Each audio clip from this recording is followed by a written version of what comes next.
Hello guys, ഇന്ന് ഞങ്ങൾ പോകുന്നത് ഡെസേർട്ട് സ്റ്റോമിലേക്കാണ്. എന്തിനാണ് പോകുന്നത്? ഫുഡ് കഴിക്കാൻ. ഓഫ്കോഴ്സ് നിങ്ങൾക്ക് എല്ലാവർക്കും അറിയാം. അപ്പോൾ ഒരുപാട് വെറൈറ്റീസ് ഉള്ള ഡെസേർട്ട്സ് ഒക്കെ കഴിക്കാൻ വേണ്ടിയിട്ട് ഞങ്ങൾ ഇങ്ങോട്ട് വന്നത്. ഞാൻ ഒറ്റയ്ക്കല്ല, എൻ്റെ കൂടെ ബ്രദറും ഹസ്ബൻഡും ഉണ്ട്. ഞങ്ങൾ മൂന്നാളും കൂടിയാണ് എന്തെങ്കിലും കഴിക്കാൻ വേണ്ടിയിട്ട് വന്നത്. അപ്പോൾ ഞങ്ങൾ ചൂസ് ചെയ്തത് എന്താ വെച്ചിട്ടുണ്ടെങ്കിൽ, ഒന്ന് ലണ്ടൻ മിൽക്ക് കേക്ക്. ഒരുപാട് ഫേമസ് ആയതായിരുന്നു ഒരു സമയത്ത്, പക്ഷെ ഞങ്ങൾ കഴിക്കാൻ അതിന് കുറച്ചൊന്ന് ലേറ്റ് ആയി പോയി.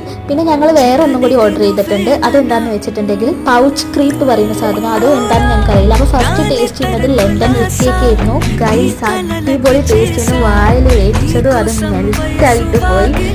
എങ്കിലും ഞങ്ങൾക്കത് എക്സ്പ്രസ് ചെയ്തതുപോലെ അറിയില്ല. അപ്പം നിങ്ങൾ കഴിക്കാത്തതുണ്ടെങ്കിൽ എന്തായാലും കഴിച്ചു നോക്കുക. ഇത് എല്ലാവർക്കും ഇഷ്ടപ്പെടുന്ന ഒരു ഐറ്റം ആയിട്ടെന്നാണ് എൻ്റെ ഒരു മനസ്സ് പറയുന്നത്, അറിയില്ല. അങ്ങനെ നെക്സ്റ്റ് ഓർഡർ ചെയ്തതും എത്തി. അപ്പോൾ ഇതിനെ കുറിച്ച് പറയുകയാണെങ്കിൽ എൻ്റെ ഉള്ളിൽ വരുന്ന ഫില്ലിങ്സ് ബനാനൻ്റെ ആയിരുന്നു. അതുകൊണ്ട് കുറച്ചൊരു പുളിപ്പ് വരുന്നുണ്ടായിരുന്നു. പുറത്ത് ചോക്ലേറ്റ് ഇഷ്ടപ്പെടുന്നവർക്ക് ഇത് എന്തായാലും ഇഷ്ടപ്പെടും. ഞങ്ങൾക്കിത് ഇഷ്ടപ്പെട്ടു.